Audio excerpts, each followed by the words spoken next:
Hello everyone, કેમ છો બધા? મજામાં ને? તો વાંધો નહીં. આજે ઘરે કોઈ નથી, મારું ને મારા ભાઈનું રાંધવાનું છે. શું રાંધું કઈ ખબર નથી પડતી. મને રસોઈ કરવાની થાય ને મને જરી કઈ ન ગમે, પણ શું કરવું પડે ને. સો સેડ. તો ચાલો આપણે બનાવીએ કઈક નવીન. નવીન તો નહીં બનશે, બે જણા હું નવીન બનાવ્યું કઈક બનાવીએ. ચાલો તો ખરા જોઈએ શું બનાવીએ. ચલો લેટ્સ ગો. આપણે આજે શું બનાવીએ એ જોઈ લઈએ. ચલો, 3 ટમેટા છે તો આપણે બનાવી નાખશું ટમેટાનું શાક. આ શું છે તમને ખબર છે ગાઈસ? આ છે હેક્ઝા. હેક્ઝા એક એવી વસ્તુ છે કે જેમાં ખાવામાં અને એમાં બધામાં મારી મમ્મી નાખે છે, એનાથી આપણું શરીર હેલ્ધી રહે. મતલબ કે એ તો ફિઝિયોથેરાપીમાં જાય છે મારી મધર, ત્યાંથી એને આપ્યું છે તો બધામાં જ નાખી દે. શાકભાજી હોય કે ગમે હોય બધામાં નાખી દે. લાત પગ તો ન દુખે એટલા. તો આજ તો આપણે બની જવું પડશે મમ્મી, કેમ કે મમ્મી વગર તો ઘર સૂનું લાગે. બધું જ કામ આપણે કરવું પડશે. આ ટીવીનો અવાજ બહુ આવે છે એટલે હું બંધ કરતા હો, એક જ મિનિટ. ચલો, ટીવી આપણે બંધ કરી દીધી છે ગાઈસ. હવે આપણે આની માથે ચડી જશું, કેમ કે ઉભા ઉભા તો આપણે થાકી જાય. અને હવે આપણે સુધારી લેશું ટામેટું. હાય, કોને કોને ટમેટાનું શાક ભાવે છે હે? જરી કહી દો તો ફટાફટ. મને ભાવે પણ મારા હાથનું ન ભાવે, બીજા હાથનું બહુ ભાવે. અને ગામડાના ટમેટા હોય ને, દેશી ટમેટા, એકદમ ઝીણા ઝીણા ટમેટા હોય ને, એ મને બહુ ભાવે. એનું શાક એક નંબર થાય હો. ટમેટી હોય કેવી મસ્ત ખાટી ખાટી લાગે, એ ખાવાની મજા જ અલગ આવે. પણ જો હમણાં છે ને મારા ફેસ ઉપર ઇન્ફેક્શન નીકળ્યું હતું, પણ અત્યારે થોડુંક સારું થઈ ગયું છે. હું તમને સાચી સલાહ દઉં ને તો તમે સ્કિનના ડોક્ટર પાસે નહીં જાતા ગાઈસ. કેમ કે હું પેલા સાદા ડોક્ટર પાસે ગઈ, એને એમ કીધું મને ઇન્ફેક્શન નીકળેલું છે, બેક્ટેરિયા લાગેલા છે. એને મને દવા આપી 2 દિવસની, તો પણ મને સખ નહોતું થતું.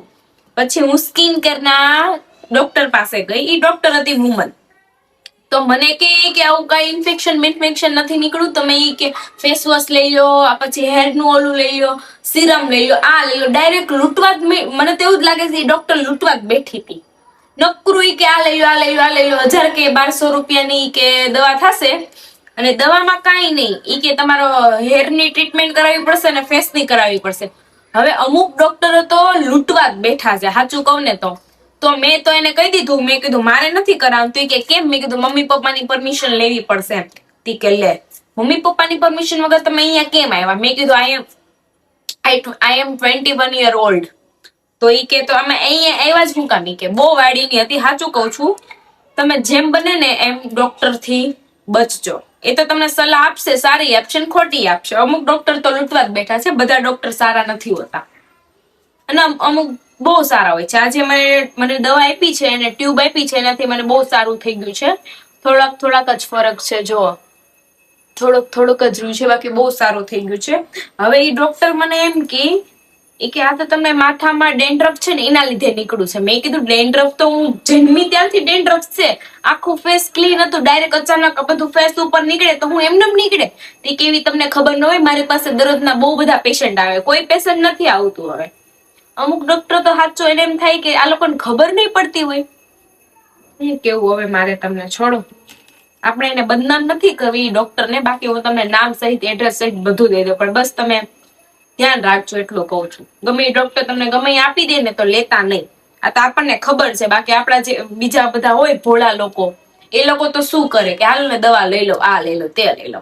એટલે પેલા જેમ બને ને ફેમિલી ડોક્ટર પાસે જ જવાનું.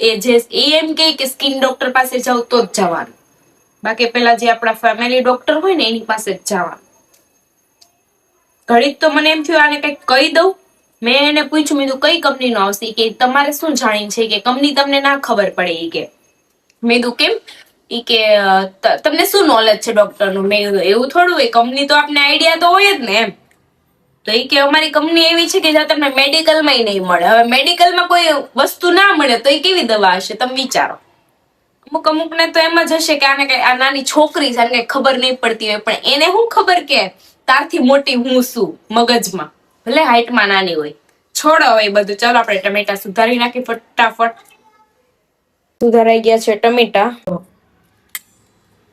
હવે આપણે કરી લઈશું વઘાર. બધી લસણ ને બધું તૈયાર રાખી દઈશું. હવે આપણે એમાં નાખી દઈશું તેલ. કેટલા દિવસથી વઘાર્યું નથી, પણ તો પણ મને યાદ હોય બધું જ. ત્રણ પાવડા નાખી દઈશું આપણે તેલ. ત્રણ પાવડા જોશો ને, એટલું તો જોઈએ જ ને. પેલા સૌ પ્રથમ તો આપણે લસણ જ નાખીશું. જો કે બધાને આવડતું જ હોય, પણ બધાના ટેસ્ટ અલગ અલગ હોય. હાથ વાઇઝ ટેસ્ટ ચેન્જ થાય, મતલબ કે હાથ બીજાનો ફરે, મારો મારા મમ્મીનો પણ ઈ બનાવે તો ટેસ્ટ અલગ આવે, હું બનાવું તો પણ ટેસ્ટ અલગ આવે. તેલ આવી ગયું છે, હવે આપણે એડ કરી દઈશું લસણ. બહુ બીક લાગે બાપા, કઈ વસ્તુ નાખો નહીં પેલા. થોડુંક યલો થાય પછી આપણે હળદર એડ કરી દઈશું, પછી ટમેટા એડ કરી દઈશું.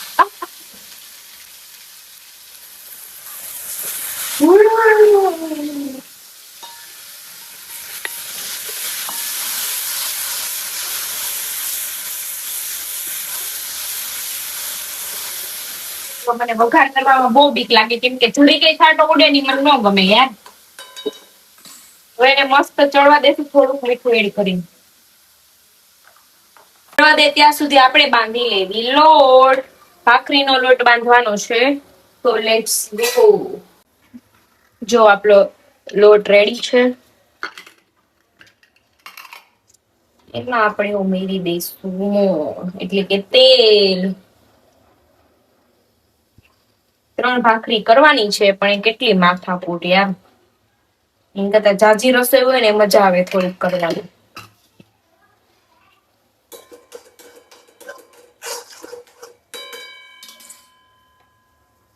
હમણાં આમાં નાખી દે તો મીઠું એડ કરી દઈશું. એમાં પેલા હરી દઈશું,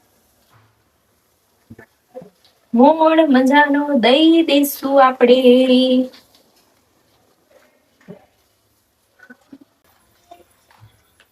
જો ભાખરીનો લોટ રેડી છે, શાક ઉકળે છે. હવે આપણે એમાં થોડીક સેવ એડ કરી દઈશું.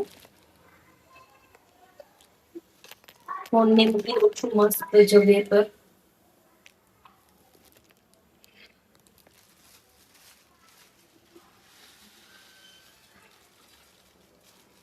જો મારે કામ તો વધે જ છે, અડધી તો ઢોળાઈ ગયું.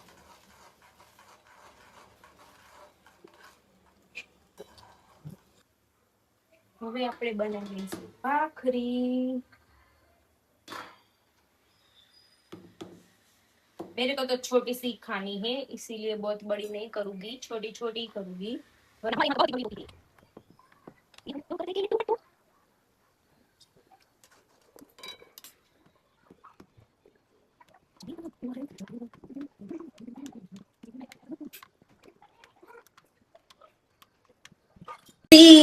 मेरी भाखरी रेडी है, लेकिन अभी तक जो આ છે ને હેક્ઝા છે, હેક્ઝા.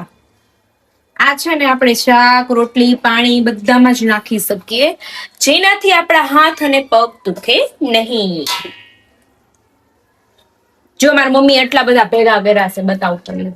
જો આટલા બધા ભેગા કર્યા છે. સી એકા ગોળામાં હશે, હે મમ્મી બધામાં એક એક નાખી દે.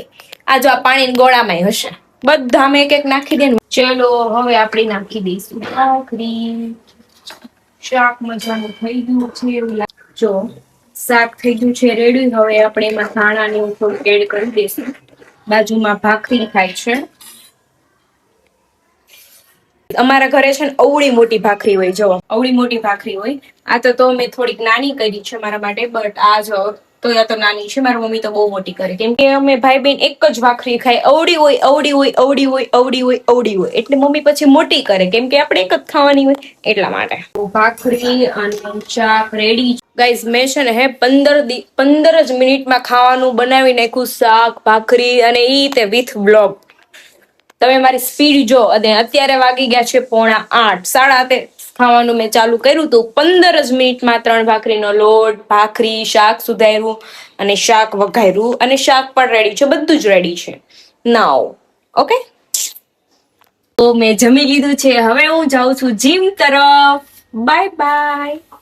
જીમમાં જઈને બતાવું. ચલો. જીમમાં પહોંચી ગયા છીએ. હવે આપણે થોડું ઘણું વર્કઆઉટ કરી લઈએ ને આજો આટા મેરા રાખે. આ તો કાઈ કરે ને અહીંયા આવી નકરું બેઠી જ રહેશે. યા પાડી અને આ બોટલ છો. આપણે તો ભાઈ કમબેક કરવાનું છે એટલે ફટાફટ જો એક્સરસાઇઝ કરવા માંડ્યા છીએ. ગઈ છું ઘરે જીમમાંથી આવીને મસ્ત મજાની ને આવી ગયું છે આપણો ફ્લોર. ચલો હવે થોડીક સ્કિન કેર કરી લઈ પછી આપણે સુઈ જશું. લિપ બામ લગાડી લઈએ.